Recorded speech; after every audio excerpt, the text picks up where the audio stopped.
আসসালামু আলাইকুম রহমতুল্লাহ। প্রিয় শিক্ষার্থীবৃন্দ, আশা করছি ভালো আছো। আমরা ধারাবাহিকভাবে আলোচনা করছিলাম পাঠ্য বইয়ের অনুশীলনীগুলো। এই ক্লাসে আমরা আলোচনা করব চতুর্থ অধ্যায়ের দ্বিতীয় সৃজনশীল প্রশ্নটা। সবার আগে আমরা উদ্দীপকটা খেয়াল করি।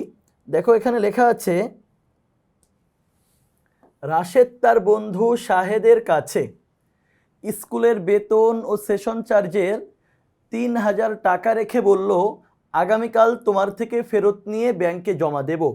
পরের দিন টাকা ফেরত চাইলে শাহেদ বলল, দেখো এখানে একটা ব্যাপার হয়েছে, সেটা হলো টাকার মূল মালিক হলো রাশেদ আর টাকা দিয়েছে হলো শাহেদের কাছে, কিন্তু বোর্ড বইয়ে এখানে রাশেদ লেখা আছে, কিন্তু ফেরত তো চাইলো মূলত রাশেদ, বলবে কথাটা শাহেদ।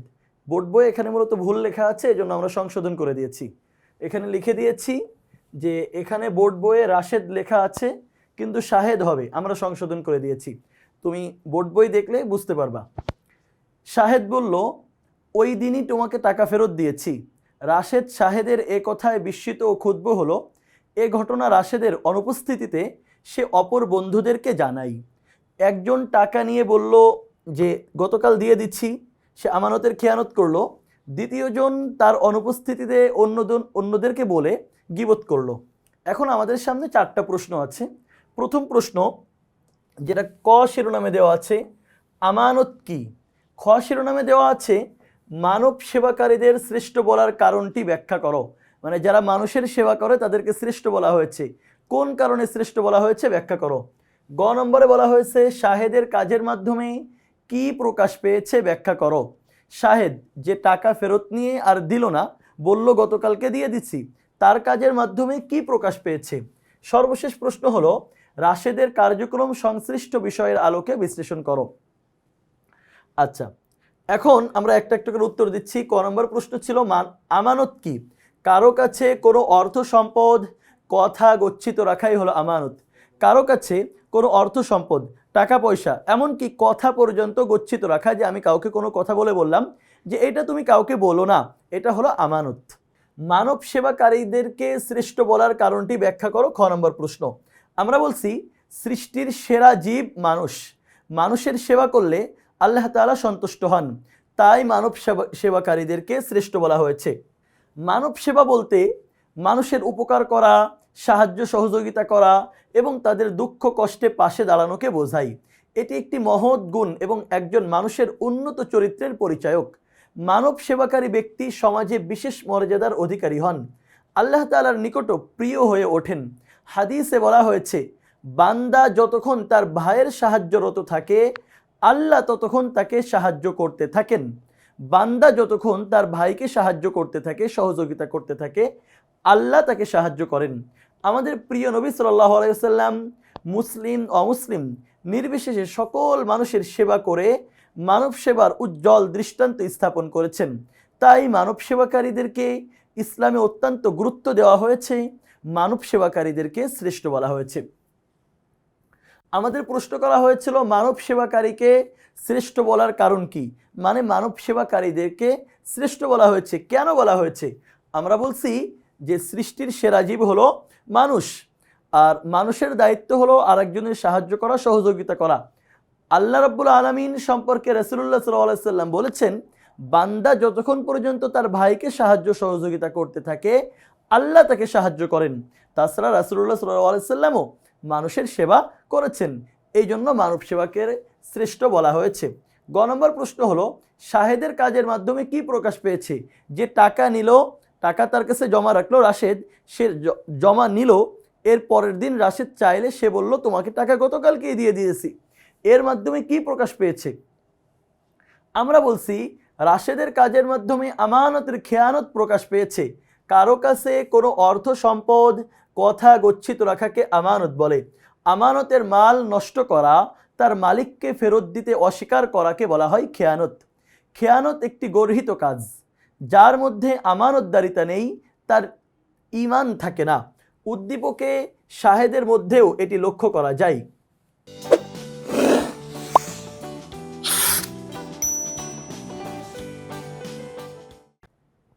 শাহেদের কাছে তার বন্ধু রাশেদ ৩,০০০ টাকা আমানত হিসেবে রাখে। পরের দিন রাশেদ ওই টাকা ফেরত চাইলে শাহেদ দাবি করে সে ইতোমধ্যে টাকা ফেরত দিয়েছে। এতে স্পষ্ট হয় যে শাহেদ গচ্ছিত সম্পদের খেয়ানত করেছে এবং মিথ্যা কথা বলেছে। এ ধরনের আচরণ অত্যন্ত নিন্দনীয় এবং এটি একটি জঘন্য অপরাধ। আল্লাহ তাআলা মিথ্যাবাদী এবং খেয়ানতকারীদের পছন্দ করেন না। নিশ্চয়ই আল্লাহ খেয়ানতকারীকে পছন্দ করেন না। আল্লাহ বলেন, ইন্নাল্লাহা লা ইউহিব্বুল খাইনিন, যারা খেয়ানত করে আল্লাহ তাদের পছন্দ করেন না। এই উদ্দীপকে আমরা দেখতে পেয়েছি রাশেদের টাকা শাহেদ খেয়ানত করেছে।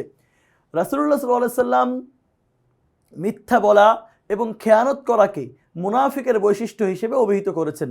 রাসূলুল্লাহ সাল্লাল্লাহু আলাইহি ওয়াসাল্লাম বলেছেন, আয়াতুল মুনাফিকি সালাসুন, মুনাফিকের নিদর্শন হলো তিনটা। ইদা হাদ্দাসা কাযাবা, যখন মুনাফিক কথা বলে তখন মিথ্যা বলে। ওয়াইদা ওয়াদা আখলাফা, ওয়াদা করলে ভঙ্গ করে। ওয়াইদা তুমিনা খানা, আর যখন সে কোনো বিষয়ের আমানত করে তখন সে খেয়ানত করে।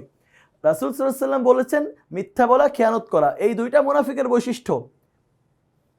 সুতরাং বন্ধুর টাকা জমা রেখে ফেরত দিতে অস্বীকার করার মাধ্যমে শাহেদের মধ্যে মুনাফিকের বৈশিষ্ট্য স্পষ্টভাবে প্রকাশ পেয়েছে। আমরা গ নম্বর প্রশ্নের উত্তর দিচ্ছিলাম যে শাহেদের কাজের মাধ্যমে কি প্রকাশ পেয়েছে। আমরা বলছি শাহেদের কাজের মাধ্যমে আমানতের খেয়ানত প্রকাশ পেয়েছে, আর যে আমানতের খেয়ানত করে তার মধ্যে মূলত মুনাফিকের বৈশিষ্ট্য পাওয়া যায়। সর্বশেষ প্রশ্ন ঘ নম্বর, রাশেদের কার্যক্রম সংশ্লিষ্ট বিষয়ের আলোকে বিশ্লেষণ করো। এই যে শাহেদ তার টাকা নিয়ে গোপন করলো, বলল তোমাকে টাকা গতকালকে দিয়ে দিয়েছি, সে এর মাধ্যমে আমানতের খেয়ানত করেছে। এখন রাশেদ আবার করেছে কি, তার বন্ধুদেরকে এই ব্যাপারটি শাহেদের অনুপস্থিতিতে জানিয়েছে।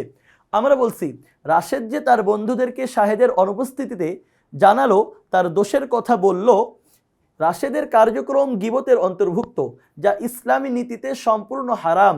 গিবত আরবি শব্দ, এর অর্থ পরনিন্দা, পরচর্চা, অসাক্ষাতে দুর্নাম করা ইত্যাদি। ইসলামী পরিভাষায় কারো অনুপস্থিতিতে অন্যের নিকট এমন কোনো কথা বলা যা শুনলে সে কষ্ট পায় তাকে গিবত বলে। কারো অনুপস্থিতিতে, আমি আরেকজনের অনুপস্থিতিতে তার সম্পর্কে এমন কথা বলছি যা শুনলে ওই ব্যক্তি কষ্ট পায়, এটাই হলো গিবত। প্রচলিত অর্থে অসাক্ষাতে কারো দোষ বলাকে গিবত বলা হয়, কারো অনুপস্থিতিতে কারো দোষ বলাকে গিবত বলা হয়। উদ্দীপকে রাশেদের মধ্যে এই বৈশিষ্ট্য দেখা যায়, কারণ সে শাহেদের অনুপস্থিতিতে তার যে খারাপ বিষয়টি, তার যে দোষটি, এটা বন্ধুদের মধ্যে বলেছে। উদ্দীপকে বলা হয়েছে রাশেদ জমা টাকা রাখা শাহেদের কাছে ফেরত দিতে অস্বীকার করেছে, যা একটি ঘৃণিত ও নৈতিকভাবে নিন্দনীয় কাজ। অন্যদিকে শাহেদের এই দোষের কথা রাশেদ তার অনুপস্থিতিতে অন্যের কাছে প্রকাশ পেয়েছে, যা গীবতের অন্তর্ভুক্ত। ইসলামে এই ধরনের কাজ কোনোভাবেই সমর্থনযোগ্য নয়। একদিন মহানবী সাল্লাল্লাহু আলাইহি সাল্লাম বললেন, তোমরা কি জানো গীবত কি? সাহাবীগণ বললেন, আল্লাহ ও তার রাসূল ভালো জানেন। গীবত হলো তুমি তোমার ভাইয়ের এমনভাবে আলোচনা করার যা শুনলে সে মনে কষ্ট পায়।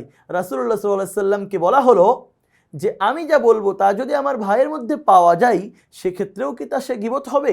রাসূল সাল্লাল্লাহু আলাইহি সাল্লাম বললেন, তুমি যা বলছো তা যদি তোমার ভাইয়ের মধ্যে পাওয়া যায় তবেই গীবত হবে, আর যদি তার মধ্যে পাওয়া না যায় তবে তা হবে অপবাদ। এই হাদিসের মধ্যে রাসূলুল্লাহ সাল্লাল্লাহু আলাইহি সাল্লাম এবং সাহাবীদের একটি কথোপকথন উল্লেখ করা হয়েছে যে একদিন রাসূল সাল্লাল্লাহু আলাইহি সাল্লাম সাহাবীদেরকে জিজ্ঞেস করছেন যে তোমরা কি জানো যে গীবত কি? তখন সাহাবীগণ বললেন যে আল্লাহ ও তার রাসূল ভালো জানেন। এটা সাহাবীদের একটা বৈশিষ্ট্য ছিল যে রাসূলুল্লাহ সাল্লাল্লাহু আলাইহি সাল্লাম যদি কোনো প্রশ্ন করতেন তাহলে সাহাবীরা বলতেন, জানার পরেও এটা বলতেন, আল্লাহু ওয়া রাসূলুহু আ'লাম, আল্লাহ এবং তার রাসূল ভালো জানেন। কারণ ওনারা চিন্তা করতেন যে আমরা যেটা জানি এর থেকে অবশ্যই রাসূল সাল্লাল্লাহু আলাইহি সাল্লাম ভালো জানেন। সুতরাং আমরা যখন বলবো যে আল্লাহ এবং তার রাসূল ভালো জানেন, তখন তিনি আমাদেরকে একটি নতুন বিষয় জানাবেন, অথবা আমরা যেটা জানি তার থেকে ওই বিষয়টি আরও সুন্দর করে জানাবেন। তো সাহাবীরা তাদের অভ্যাস মতো বললেন যে গীবতের ব্যাপারে আল্লাহ এবং তার রাসূল ভালো জানেন। তখন রাসূল সাল্লাল্লাহু আলাইহি সাল্লাম বললেন যে তুমি তোমার ভাইয়ের অনুপস্থিতিতে তার এমন বিষয় নিয়ে আলোচনা করবে যা শুনলে সে মনে কষ্ট পায়, এটাই হলো গীবত।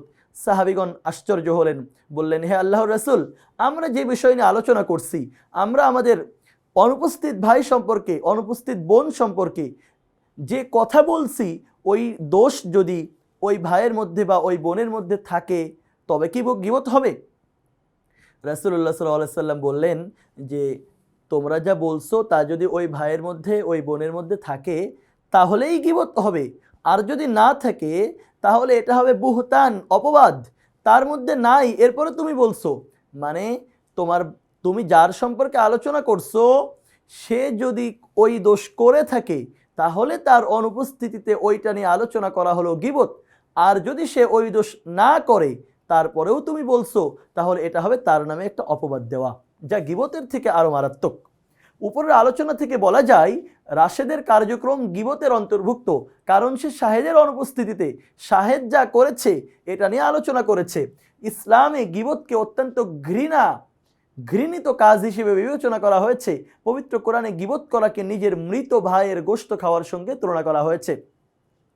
আল্লাহ রাব্বুল আলামিন গীবতকে এমন একটা জিনিসের সাথে তাশবিহ দিয়েছেন, উদাহরণ দিয়েছেন, সাদৃশ্য দিয়েছেন যেটা আমাদের কল্পনাতেও আসে না। আল্লাহ রাব্বুল আলামিন বলছেন যে আইয়ুহিব্বু আহাদুকুম আন ইয়াকুলা লাহমা আখিহি মাইতান ফাকারিহতুমু। এই আয়াতের যদি আমি সরল তরজমা করি তার থেকে যদি অন্যভাবে বোঝাই আরো সুন্দর হবে। যে মনে করো তোমরা 3 ভাই বোন, তোমাদের একজন ভাই মারা গেছে, যাওয়ার পরে সে তোমাদের সামনে লাশ হিসেবে আছে, এখন তোমরা খুবলে খুবলে তার মাংস খাচ্ছ, এটা কি তোমরা পছন্দ করবে?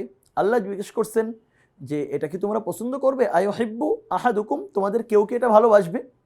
আমরা তো এটা ভালোবাসা তো দূরে থাক, আমরা তো এটা কল্পনাও করতে পারি না। আল্লাহ বলছেন এইটা যেমন তোমরা ভালোবাসো না, এটা কেউ কল্পনা করো না, ফাকারিহতুমু, গীবতকেও ঠিক এমনভাবে ঘৃণা করবা, অপছন্দ করবা। সুতরাং এ ধরনের কাজ থেকে আমাদের অবশ্যই, গীবত থেকে আমাদের অবশ্যই বিরত থাকা উচিত। তাহলে আমরা অনুসরণের প্রশ্ন পড়ছিলাম সৃজনশীল 2, এখানে আমরা মোট 4টা বিষয় নিয়ে তোমাদের সাথে কথা বললাম। প্রথম কথা বলেছি আমানত নিয়ে। আমানত কাকে বলে? কারো কাছে কোনো টাকা পয়সা, কোনো অর্থ সম্পদ, কোনো কথা গচ্ছিত রাখা হলো আমানত। মানব সেবাকারীদেরকে শ্রেষ্ঠ বলার কারণ কি, ব্যাখ্যা করো। আমরা বলছি যে মানব সেবা এটা হলো মানুষের একটা গুণাগুণ। আল্লাহ রাব্বুল আলামিন ততক্ষণ পর্যন্ত মানুষকে সাহায্য করেন যতক্ষণ পর্যন্ত মানুষ তার ভাইকে সাহায্য করতে থাকে। আর রাসূলুল্লাহ সাল্লাল্লাহু আলাইহি ওয়াসাল্লাম নিজেও মানব সেবা করতেন এবং তিনি উম্মাহকে মানব সেবার জন্য উৎসাহিত করেছেন। সুতরাং মানব সেবা হলো শ্রেষ্ঠ কাজ। শাহেদের কাজের মাধ্যমে কি প্রকাশ পেয়েছে, ব্যাখ্যা করো। শাহেদের কাছে তার বন্ধু রাশেদ টাকা জমা রেখেছিল। রাশেদ যখন টাকা চেয়েছে সে বলছে আগেই দিয়ে দিয়েছি।